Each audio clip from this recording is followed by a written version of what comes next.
आपको सीधे बिहार के मोतिहारी लिए चलते हैं, जहां उत्तर प्रदेश के मुख्यमंत्री योगी आदित्यनाथ संबोधित कर रहे हैं। पूर्व केंद्रीय मंत्री उत्तर प्रदेश के प्रभारी के रूप में जिनके अथक प्रयास से आदरणीय प्रधानमंत्री मोदी जी के मार्गदर्शन में उत्तर प्रदेश में लगातार पहली बार कोई सरकार रिपीट करके फिर से सरकार बनाने में सफल हुई, ऐसे आपके लोकप्रिय सांसद माननीय श्री राधा मोहन सिंह जी, लोकप्रिय विधायक और मोतिहारी से एनडीए के प्रत्याशी श्री प्रमोद कुमार जी, अध्यक्ष मछुआरा आयोग श्री ललन साहनी जी, उत्तर प्रदेश विधान परिषद के सदस्य श्री विजय बहादुर पाठक जी, उप महापौर डॉक्टर लाल बाबू प्रसाद जी, सुविख्यात चिकित्सक डॉक्टर आशुतोष शरण जी, प्रदेश महासचिव जदयू श्री दीपक पटेल जी, पूर्व प्रदेश अध्यक्ष किसान मोर्चा से अखिलेश कुमार सिंह जी,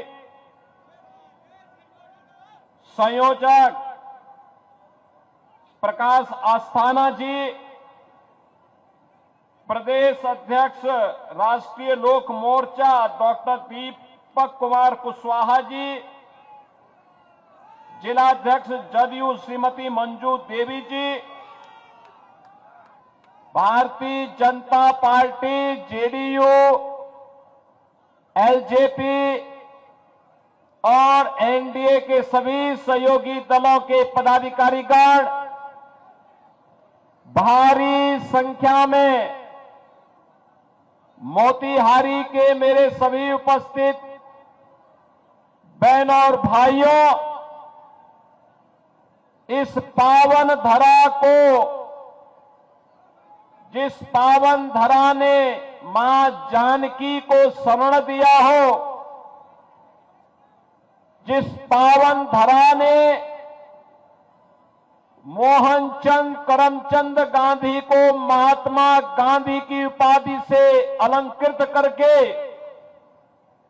भारत को देश की आजादी के लिए एक महान योद्धा दिया हो, जो धरा सत्याग्रह की भी है और राष्ट्र की रक्षा करने के लिए शस्त्र के आग्रह से भी पीछे नहीं हटती है, ऐसी पावन धरा को कोटि कोटि नमन करते हुए मैं आप सबका हृदय से अभिनंदन करता हूं। बहनों और भाइयों, बिहार विधानसभा का चुनाव चल रहा है। पहले चरण के चुनाव 6 नवंबर को संपन्न हो गए हैं और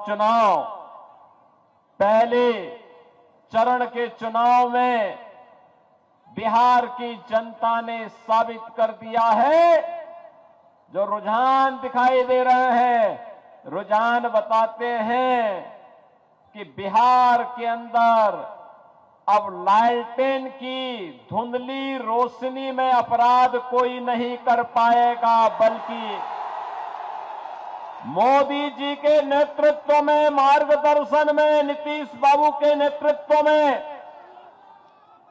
एनडीए सरकार की एलईडी लाइट में जगमगाता हुआ बिहार तय कर चुका है कि 14 नवंबर को जब परिणाम आएंगे तो फिर एक बार एनडीए सरकार, फिर एक बार एनडीए सरकार की शंखनाद अभी से सुनाई दे रही है। बहनों और भाइयों, बिहार, जिस बिहार का अपना गौरवशाली इतिहास रहा हो, जिस बिहार ने नालंदा विश्वविद्यालय दिया हो, जो बिहार आर्यभट्ट और आचार्य चाणक्य जैसा महान आचार्य दिया हो,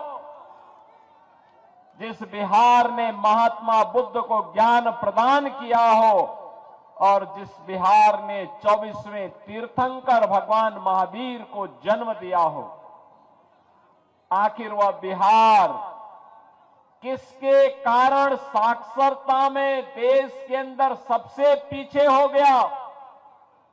बहनों और भाइयों, शासन में हुई थी, हर व्यक्ति जानता है।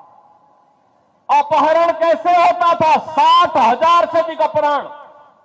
बहनों और भाइयों, व्यापारी सुरक्षित नहीं, उद्यमी सुरक्षित नहीं था, इंजीनियर सुरक्षित नहीं था, चिकित्सक सुरक्षित नहीं था, बच्चे सुरक्षित नहीं थी, बेटी सुरक्षित नहीं थी।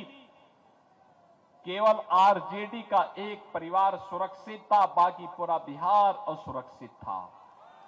और इसीलिए मैं आप सबसे कहने के लिए आया हूं कि बहनों और भाइयों, हमें किसी ऐसे व्यक्ति को नहीं चुनना है, ऐसे अपराधी को नहीं चुनना है जो फिर से जंगल राज लेके आ जाए। हमें किसी ऐसे माफिया को, किसी ऐसे अपराधी को नहीं चुनना है जो फिर से जंगल राज लाने का समर्थक हो, कतई नहीं।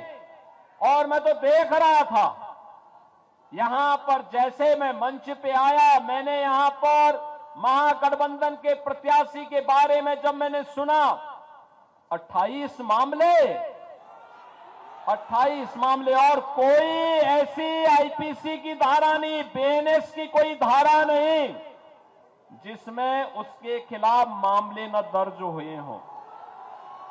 क्या हत्या के प्रयास, क्या लूट, क्या छिनैती, क्या डकैती, क्या अपहरण, क्या बलवा, यानी कोई भी ऐसी धारा नहीं जिसमें उसने अपराध न किया हो। तो बहनों और भाइयों, इसकी जगह तो उत्तर प्रदेश में बहुत अच्छी हो सकती है।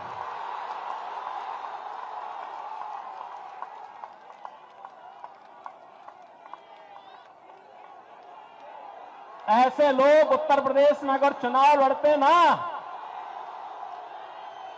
तो आज का उत्तर प्रदेश उसको बर्दाश्त नहीं करता, कतई नहीं बर्दाश्त करता। और मैं तो आपसे अपील करने के लिए आया हूं, ये अपराधी और माफिया किसी के नहीं हुए हैं, याद करना, किसी के सगे नहीं हैं, ये किसी के नहीं है, इनकी न कोई जाति है, इनकी न कोई पाति है। अपराध इनका पेशा है और अपराध के माध्यम से नाजायज संपत्ति को कब्जा करना ये अपना जन्मसिद्ध अधिकार समझते हैं। ऐसे लोगों के खिलाफ तो जितनी सख्ती हो सकती है, सामाजिक बहिष्कार हो सकता है, करना चाहिए, जरूर करना चाहिए। और यही कहने के लिए आज मैं आपसे कहने के लिए आया हूं। बहनों और भाइयों, आज मैं आपके बीच आया हूं। आपके लोकप्रिय सांसद श्री राधा मोहन सिंह जी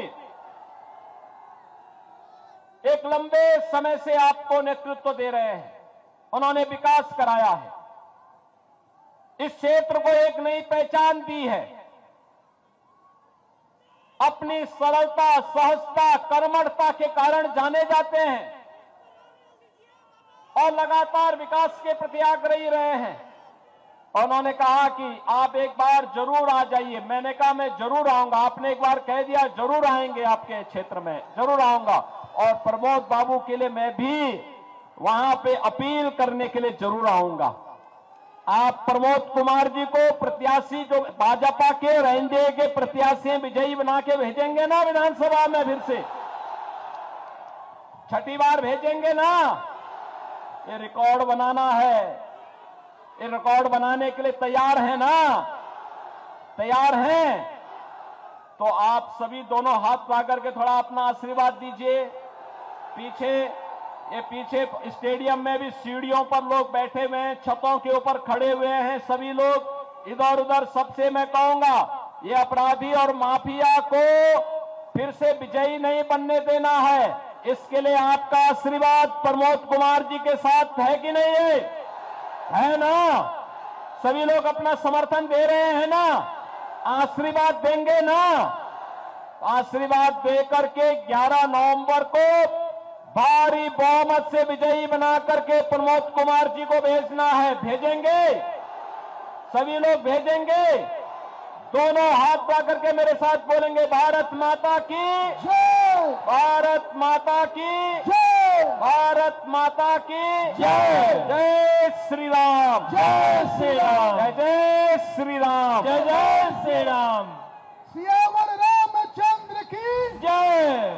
भारत माता की। मोतिहारी से उत्तर प्रदेश के मुख्यमंत्री योगी आदित्यनाथ को आप सुन रहे थे। इस दौरान वो मंच से विपक्ष को जमकर घेरते हुए, निशाना साधते हुए नजर आए।